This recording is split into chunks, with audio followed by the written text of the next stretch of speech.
और फिर हम कोर्ट में भी आके सरेंडर किया हुआ था as a law abiding citizens. Some YouTubers, influencers, activist ये प्रमोशन कर रहे थे कि ये केस सिरे से बनता ही नहीं है, एफआईआर होनी ही नहीं चाहिए थी और ये इंटरनेशनल ट्रैवल नहीं कर सकते। तो जो एनसीसीए उस टाइम कर सकता था उन्होंने सारा अपना किया है करारीब की। आप सारी एफआईआर्स के अंदर फॉर्मेट सेम है। आप पहली लाइन एफआईआर की उठा के देखेंगी तो लिखा होगा सम ऑफ द यूट्यूबर्स। अस्सलाम वालेकुम, आप देख रहे हैं टीवी टुडे और मैं हूं आपकी मेज़बान ज़ुहा राशिद। नाज़रीन, पहले एक यूट्यूबर डक्की भाई के ऊपर एनसीसीआई की तरफ से एक गैम्बलिंग ऐप्स का केस था और जुआ प्रमोट उन्होंने किया, ये इल्ज़ाम उनके ऊपर थे। वो केस भी अभी चल रहा है और उसकी भी अभी तफसीलात जारी हैं। लेकिन अभी एक और केस सामने आया। पहले भी इसकी ख़बरें तो सामने थी, लेकिन अब प्रॉपर ये केस सामने आया कि अरीब और इकरा कंवल, जो कि सिस्ट्रोलॉजी एक उनका यूट्यूब चैनल है, 5 बहनें हैं, इनके ऊपर भी कुछ ऐसा केस है और इनके ऊपर भी ऐसे इल्ज़ामात हैं। उनके लॉयर हमारे साथ मौजूद हैं, एडवोकेट सलीम चौधरी। इनसे मज़ीद तफसीलात जानते हैं आखिर केस क्या है और केस कहाँ तक पहुँचा है। अस्सलाम वालेकुम सर। वालेकुम अस्सलाम। सर, सबसे पहले तो मुझे ये बताएं कि हमें ये मालूम नहीं था कि उनके ऊपर भी ऐसा कोई जुए का केस है, तो ये केस क्या है? उनके ऊपर भी सेम उसी तरह डक्की भाई का केस है? क्योंकि पहले ये केस पहले से ये रजिस्टर्ड हुआ है और हम इसमें कोई 2-3 माह से पेश हो रहे हैं और हमारी कोशिश थी कि ये मीडिया के ऊपर ना आए, क्योंकि कोर्ट में अभी पेंडिंग था और फिर इन्वेस्टिगेशन इसके ऊपर चल रही थी और हम चाह रहे थे कि हम इन्वेस्टिगेशन ऑफिस भी जा रहे थे, वहाँ पे जाके हम अपना बयान भी रिकॉर्ड करा रहे थे और फिर हम कोर्ट में भी आके सरेंडर किया हुआ था as a law abiding citizens.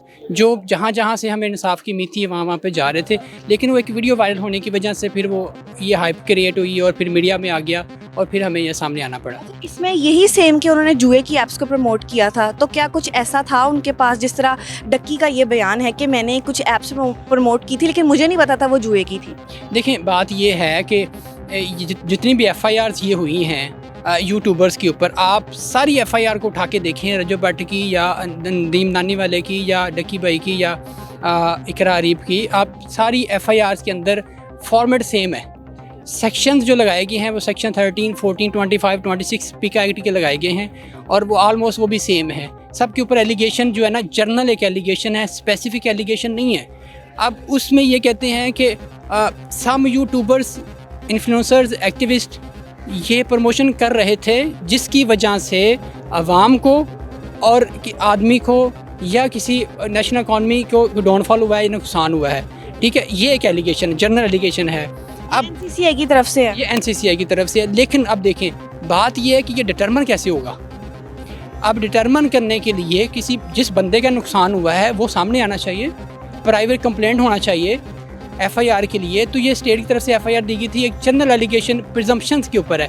ये एक ऐसा एलिगेशन लगाया गया जो बेसलेस है, वेग है, ओमनीबस है और इसकी कोई बुनियाद ही नहीं बनती है। ठीक है, और हम भी यही कह रहे हैं कि ये जो केस है ये सिरे से बनता ही नहीं। और ये चूँकि अभी जो एनसीसी के ऑफिसर्स हैं जिनके पास हम अपनी सारे हमने सबूत भी दिए हैं और हम उम्मीद करते हैं कि इसके ऊपर एक अखराज रिपोर्ट बनेगी। और आपको मालूम होगा जैसे पहले जिस बेस के ऊपर पहले एफआईआर हुई हैं और फिर कैसे कैसे आगे मामला चले हैं वो सारे पाकिस्तान ने देखा है इसको। अच्छा सर, इकरा और अरीब दोनों पे ये इल्ज़ाम है सिर्फ, या उनकी जो 5 बहनें, बाकी जो 4 बहनें हैं उनके ऊपर भी है? नहीं, केस है इकरा के ऊपर, उसको सिर्फ इकरा के ऊपर है। और अरीब का जो केस है वो डक्की का जो एफआईआर है उसमें सप्लीमेंट्री स्टेटमेंट में नाम दिया गया है कि ये साथ मेरे अरीब भी था। अब देखें, जो डक्की का केस है उसमें हर एफआईआर के अंदर यूआरएल दिए गए हैं, लिंक्स दिए गए हैं, यूट्यूब के 5-6 लिंक्स दिए गए हैं हर एफआईआर में कि ये लिंक्स हैं, इसमें प्रमोशंस की गई हैं। अब वो जो लिंक्स हैं उसके अंदर तो कहीं पे भी शो नहीं होता है कि रीब उसके साथ है। तो रीब का मामनत की है तो कैसे की है? आपको लगता है ये सिर्फ फंसाया जा रहा है? बिल्कुल फंसाया जा रहा है। सब देखें आप, उस टाइम जो इंक्वायरी की गई थी, जो ऑफिसर ने इंक्वायरी की थी एनसीसीए के, वो बिल्कुल मैलाफाडी इंटेंशंस के ऊपर मिसयूज़ ऑफ अथॉरिटीज़ करते हुए, और उनके मकासद जो थे वो कुछ और थे, वो इंसाफ का असूल नहीं था। और उन्होंने अपनी इंक्वायरी की और इंक्वायरी करने के बाद एफआईआर दे दी और फिर उसके बाद आपने देखा है कि फिर क्या होता है सारा सिस्टम। जिस तरह हमने डक्की केस में देखा कि उनके बैंक अकाउंट फ्रीज कर दिए गए, पैसे जब्त कर लिए गए, तो क्या इकरा और अरीब के साथ भी कुछ ऐसा हुआ है? देखिए, इनका नाम तो पहले ही पाकिस्तान उन्होंने स्टॉप लिस्ट में डाला हुआ है और ये इंटरनेशनल ट्रैवल नहीं कर सकते।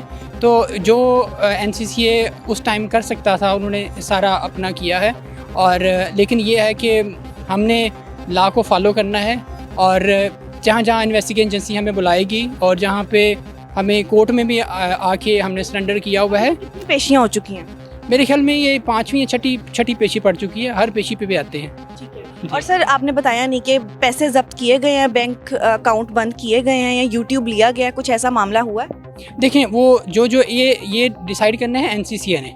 एनसीसीए हमसे जो डिमांड कर रहा है कि आप हमें क्या डिमांड किया उन्होंने? आके अपना आप मौका पेश करें, हमें एडिटर में लिख के दें, हमें आप अपना फ़ोन दें, हमने उसकी फराजी करवानी है, हमने जो मतलब उनको इन्वेस्टिगेशन के लिए उनको चाहिए है, हम कंप्लीट उनके साथ कोऑपरेट कर रहे हैं। मुझे बताएं कि अब आप इस केस को कहाँ तक देखते हैं? ये केस कब सॉल्व होगा या अब आगे कितनी पेशियाँ पड़ेंगी या इसमें कब बाइज्जत बरी होंगे? देखिए बात ये है कि ये केस मैंने जैसे पहले कहा कि ये केस सिरे से बनता ही नहीं है। एफआईआर होनी ही नहीं चाहिए थी। एफआईआर होगी है तो अब इसमें जो एक हमारी लीगल टर्म यूज़ होती है मेंस रे एक्टस राइस, एक आपने कोई क्रिमिनल लाइबिलिटी को एस्टेब्लिश करने के लिए ज़रूरी होता है कि बंदे का गिल्टी माइंड होना चाहिए और फिर उसके ऊपर गिल्टी एक्ट भी होना चाहिए।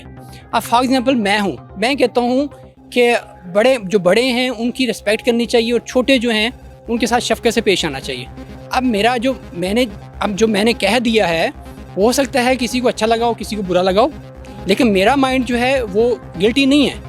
अब उस वक्त जो किया गया उस वक्त ज़रूरी नहीं था कि उनको पता ही नहीं था इस बात का कि उनका गिल्टी माइंड नहीं था।